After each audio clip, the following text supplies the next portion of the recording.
Shalom jemaat yang dikasih Tuhan, kita bersyukur karena panggilan Tuhan sungguh indah. Saudara-saudara, di tahun 2015 saya diberi kesempatan oleh seorang teman, yaitu almarhum Bapak Pendeta Peter Condro, untuk membawa satu grup hamba-hamba Tuhan untuk melakukan tur rohani ke Israel. Nah, saudara-saudara, ini adalah perjalanan yang kesekian yang pernah saya lakukan di dalam membawa grup rohani ke Israel. Tetapi perjalanan ini merupakan perjalanan yang tidak akan pernah terlupakan, karena perjalanan itu punya pengalaman yang luar biasa. Yaitu ketika kami sudah berangkat dari airport Bandara Soekarno-Hatta menuju Dubai, sebelumnya telah diberikan briefing supaya semua anggota grup tidak terpisah dari grup dan juga selalu mengikuti arahan daripada tour leader. Nah, saudara-saudara, ketika kami tiba di Bandara Dubai, semuanya penumpang sudah keluar, saya memimpin grup yang kelompok besar. Lalu ketika saya hitung anggota grup, maka ada dua teman atau dua peserta yang tidak ada, saudara-saudara. Nah, padahal pesawat yang akan kami tumpangi untuk ke Jordan itu keberangkatannya hanya sekitar 40 atau 50 menit saja dari kami tiba di Bandara Dubai. Karena itu saya kembali lagi ke tempat terminal di mana maksud saya kepada gate di mana kami pesawatnya turun, dan saya mencari dua teman itu dan bertemu dengan mereka, dan mereka sedang asik foto-foto. Waduh, saudara-saudara, saya sangat kecewa dan saya berkata, "Pak, kita harus buru-buru. Karena itu ayo Pak, fotonya nanti saja atau besok waktu kita pulang." Lalu mereka ikut, saudara. Tapi yang sesuatu yang mengejutkan adalah ketika tiba di tempat di mana saya meninggalkan grup besarnya itu, grup besarnya sudah tidak ada. Dan saya bingung sekali. Karena itu saya ajak dua teman ini untuk mencari, dan saudara-saudara, Bandara Dubai itu sangat luas, besar, dan yang ada di situ ribuan orang. Saya tidak tahu bagaimana mencari mereka. Saya coba dari satu gate ke gate, kami coba lihat nomor pesawat yang kami akan tumpangi, dan di situ dikatakan pesawat sudah berangkat. Sungguh sangat menyakitkan, saudara-saudara. Saya sampai menangis dan berdoa, Tuhan, saya sudah tidak tahu apa yang harus saya lakukan. Dan dalam rombongan itu ada istri saya juga. Dan istri saya ikut dengan grup yang besar ini. Tidak ada alat komunikasi. Tidak ada di mana kita bisa pergi ke suatu tempat untuk membuat pengumuman. Jadi kami hanya berdoa saja. Tapi rupanya yang mengalami kepanikan bukan hanya saya dan dua teman ini, tetapi rombongan besar juga mengalami kepanikan karena berpikir, saya sudah berangkat duluan. Tetapi akhirnya puji Tuhan, saudara-saudara, sesudah 1 jam berputar-putar lebih, kami bertemu. Dan ketika bertemu, kami senang sekali. Tetapi pesawat yang menjadi pesawat kami berangkat sudah berangkat. Saya lapor ke Emirates Airlines, dan mereka berkata, oh tidak apa-apa Pak. Santai saja, kami bawanya pesawat yang berangkat ke Jordan. Hanya kami harus tertunda mungkin sekitar 4 jam. Saudara-saudara, itu adalah pengalaman yang sangat luar biasa, menyedihkan, mengecewakan, tapi juga menjadi sukacita karena berakhir dengan sukacita. Apa maksud saya dengan kisah perjalanan ini saya ceritakan, saudara? Perjalanan ini mengajar saya bahwa di dalam sebuah perjalanan, kita memerlukan bimbingan Tuhan. Tour guide itu tujuannya adalah membimbing para rombongan untuk melakukan perjalanan dengan nyaman dan aman. Nah, hari ini Tuhan mau mengajar kita bahwa di dalam Dia memelihara hidup kita, Dia bukan saja memberikan perlindungan kepada kita dari bahaya, bukan saja memenuhi kebutuhan-kebutuhan kita, tetapi Dia juga adalah Tuhan yang memberi bimbingan kepada kita. Untuk itu mari kita baca dari Keluaran 33 ayat 12 sampai dengan 15. Keluaran 33 Kitab Keluaran pasal 33 ayat 12 sampai 15. Mari kita baca bersama-sama, saya bacakan, kemudian saudara juga baca di tempat saudara masing-masing. Kitab Keluaran 33 ayat 12 sampai 15. 1, 2, 3.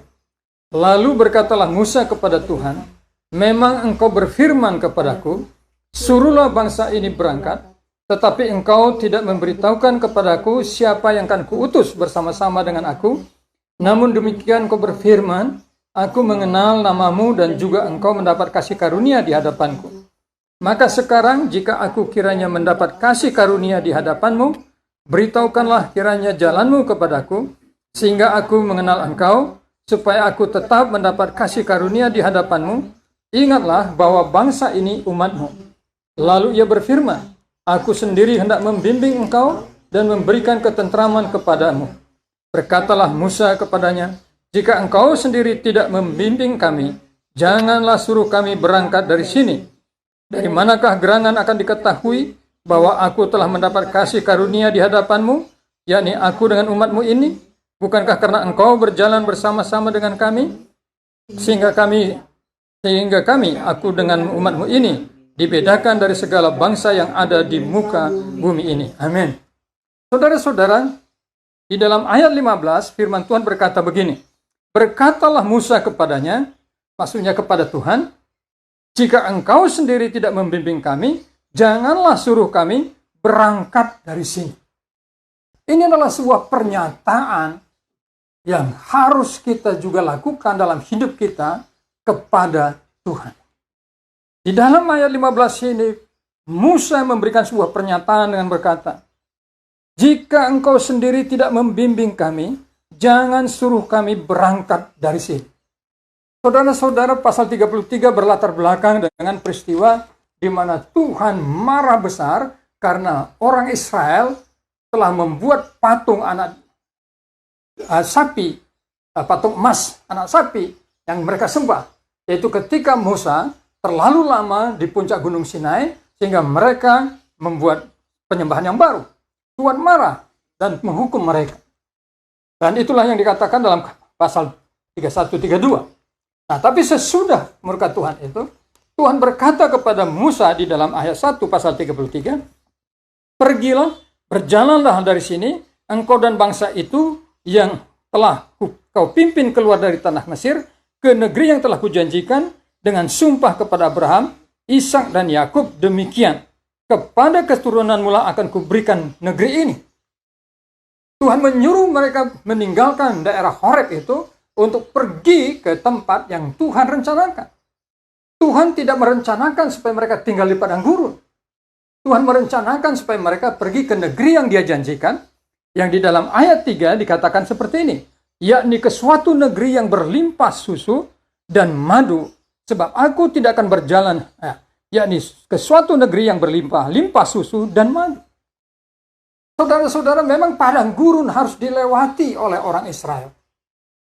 Tetapi akhir dan tujuan daripada Tuhan kepada orang Israel bukan supaya mereka tinggal di padang gurun, tapi supaya mereka menempati sebuah daerah, wilayah yang disebutkan dalam ayat 2, yaitu daerah orang Ramori, daerah orang Het, daerah orang Feris, daerah orang Hewi, orang Yebus, yang Tuhan simpulkan dengan berkata, tanah yang berlimpah-limpah susu dan madu.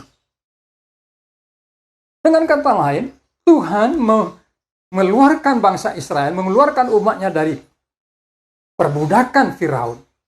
Bukan supaya mereka lepas daripada penderitaan perbudakan, lalu hidup dalam penderitaan yang baru di padang gurun. Tidak.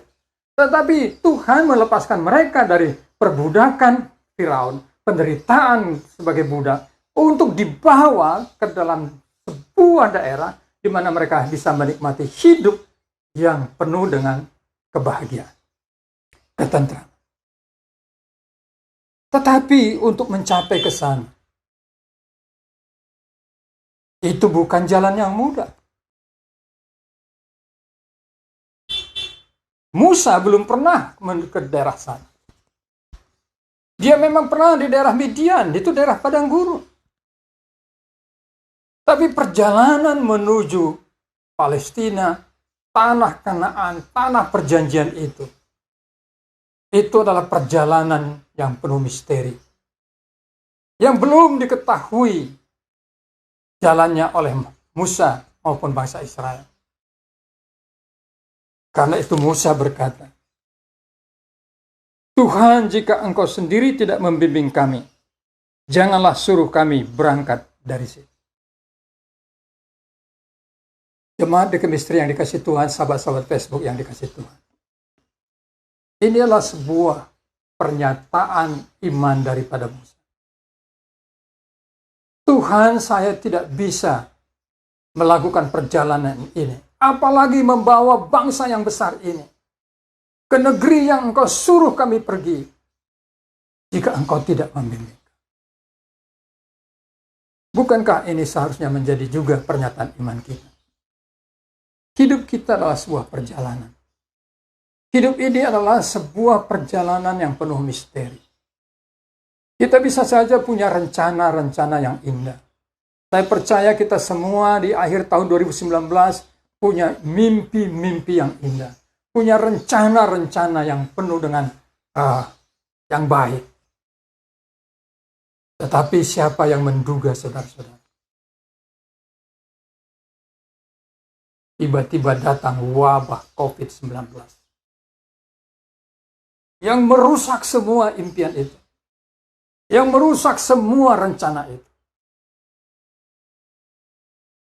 COVID-19 tiba-tiba bagaikan sebuah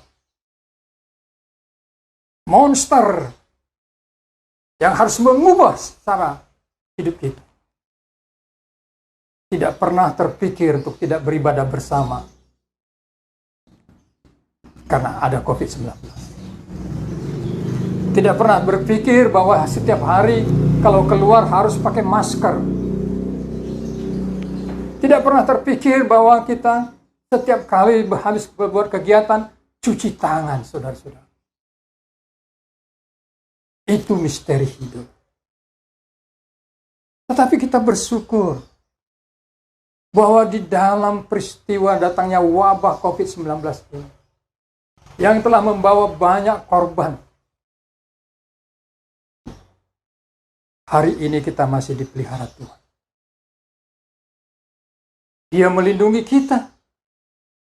Dia memenuhi kebutuhan kita. Tapi hari ini Tuhan berkata kepada kita,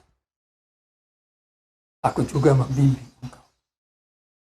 Apa yang dikatakan Musa telah dijawab oleh Tuhan di ayat sebelumnya. Di dalam ayat 14 Tuhan berkata seperti ini. Aku sendiri hendak membimbing engkau dan memberikan ketentraman kepadamu. Saudara-saudara, inilah janji Tuhan kepada Musa. Inilah janji Tuhan kepada bangsa Israel yang dipimpin oleh Musa. Tuhan berkata, aku sendiri hendak membimbing engkau dan memberikan ketentraman kepadamu. Ini janji yang luar biasa. Pengalaman saya sebagai tour leader, pembimbing rohani dalam perjalanan tur rohani ke Israel, menuntut begitu besar tanggung jawab saudara-saudara. Karena ada begitu banyak hal-hal yang tidak diduga terjadi dalam perjalanan. Kembali kepada kisah perjalanan rohani itu. Saudara-saudara, sesudah kasus di Dubai selesai, kemudian kami berangkat ke Jordan. Tiba di Jordan, saudara-saudara, sudah sore, kami pun harus menginap di Jordan. Lalu pagi-pagi kami akan masuk ke Israel.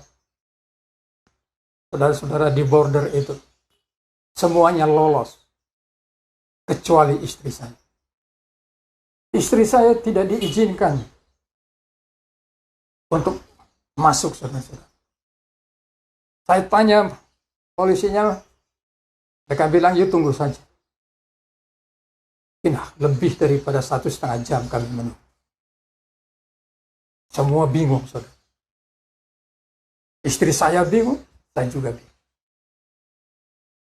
Betapa sulitnya membawa sebuah tanggung jawab membimbing perjalanan. Puji Tuhan, akhirnya saya sudah menunggu 1,5 jam. Istri saya diberi izinkan masuk tanpa komentar apa-apa, tanpa alasan apa-apa. Tapi kami bersuka cita. Saudara-saudara yang kasih Tuhan, hidup ini penuh dengan masalah dan kesulitan. Karena itu kita perlu bimbingan Tuhan. Di sini firman Tuhan berkata, aku sendiri hendak membimbing engkau dan memberikan ketentraman kepadamu. Mari coba kita kembali baca Mazmur 23 itu, saudara. Ada 2 pernyataan yang penting di dalam Mazmur 23 itu berkaitan dengan bimbingan Tuhan. Yang pertama dikatakan di dalam ayat 2b. Ia membimbing aku ke air yang tenang. Mengapa domba-domba itu harus dibimbing ke air yang tenang? Karena domba-domba itu tidak bisa minum kalau harus minum di arus yang deras. Domba memiliki sebuah sifat yang penakut, saudara-saudara. Jadi kalau ada arus air yang deras, mereka tidak bisa minum di situ. Nah, untuk menemukan air yang tenang itu dibutuhkan seorang pembimbing. Jadi Tuhan, atau Daud sebagai seorang gembala, dia punya pengalaman bagaimana dia harus membimbing domba-domba itu untuk menemukan air yang tenang sehingga mereka bisa mengalami ketentraman di sana. Lalu dikatakan di dalam ayat yang ketiga, bagian ayat 3, saudara. Ia menyegarkan jiwaku, ia menuntun aku di jalan yang benar oleh karena namanya. Saudara-saudara, ada cerita tentang bebek di satu desa di Jawa Tengah. Ini masuk surat kabar, cuma saya lupa itu peristiwanya tahun berapa. Cerita itu begini, saudara-saudara, yaitu di mana pemilik bebek itu sudah sore hari, seorang bapak tidak pulang-pulang dari sawah, saudara-saudara. Nah, si istrinya menunggu. Dan istrinya heran karena bebek yang digembalakan oleh suaminya itu sudah pada pulang. Jadi dia berpikir apa yang terjadi dengan suaminya. Tapi dia tunggu, mungkin suaminya pergi ke rumah temannya gitu. Tapi ketika sampai malam tidak juga pulang suaminya, dia beritahu tetangganya, lalu tetangganya coba cari ke sawah di mana suaminya menggembalakan. Dan ditemukan suaminya sudah meninggal kena petir. Saudara-saudara, bebek kalau digembalakan, dia tahu jalan pulang.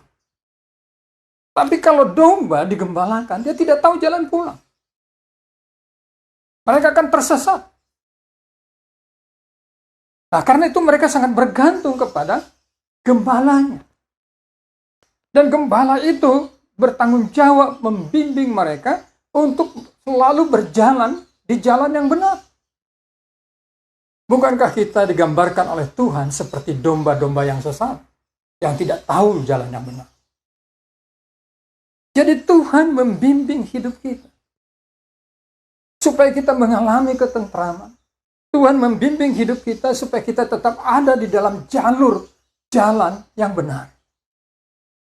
Musa berkata, jika engkau tidak membimbing kami, janganlah suruh kami pergi dari tempat ini. Dengan kata lain, Musa berkata, Tuhan, saya tidak tahu jalan yang harus saya jalani. Saya tidak mengerti jalan yang harus saya jalani. Saya tidak mampu menjalani hidup saya. Karena itu Tuhan, bimbinglah saya. Saudara, jalan hidup yang kita jalani itu apa? Jalan pernikahan kita. Saya sudah menikah 34 tahun dengan istri saya. Nanti bulan Agustus, ulang tahun pernikahan kami yang ke-34. Ada banyak kejutan, ada banyak hal yang mengagetkan. Ada masa-masa krisis yang harus kami lewati. Bagi saudara yang baru menikah 1-2 tahun, coba lihat 34 tahun lagi apa yang akan saudara jalani. Tuhan mau membimbing saudara. Tapi itu kalau saudara berkata, Tuhan bimbinglah jalan pernikahan kami. Tapi mungkin masalahnya saudara adalah masalah bisnis juga. perjalanan usaha saudara, perjalanan karir saudara, perjalanan masa depan anak-anak saudara. Siapakah yang akan membimbing mereka? Hanya Tuhan yang sanggup membawa mereka mencapai yang Tuhan rencanakan, yaitu hidup di dalam ketentraman. Saudara-saudara, mari kita menyadari ini, bahwa Tuhan adalah yang memelihara kita. Karena itu dia melindungi kita dari segala bahaya dan maut. Karena Tuhan memelihara kita, dia telah setia mencukupkan kebutuhan kita. Dia selalu memenuhi kebutuhan kita. Tapi yang ketiga, Tuhan adalah yang memelihara kita. Dia juga adalah gembala yang membimbing kita ke air yang tenang, menuntun kita di jalan yang benar. Karena itu mari berkata seperti Musa, Tuhan, jika Engkau tidak membimbing aku hari ini, aku tidak tahu apa yang harus kujalani. Hiduplah di dalam pemeliharaan Tuhan. Penuhlah dengan sukacita karena kita aman di dalam pemeliharaan Tuhan. Tetap optimis dan semangat karena kita dalam pemeliharaan Tuhan. Dia memelihara kita dan melindungi kita, memenuhi kebutuhan kita dan membimbing kita. Minggu depan kita akan melihat pemeliharaan Tuhan sebagai puncak di dalam khotbah seri pemeliharaan Tuhan ini. Tuhan memberkati. Kita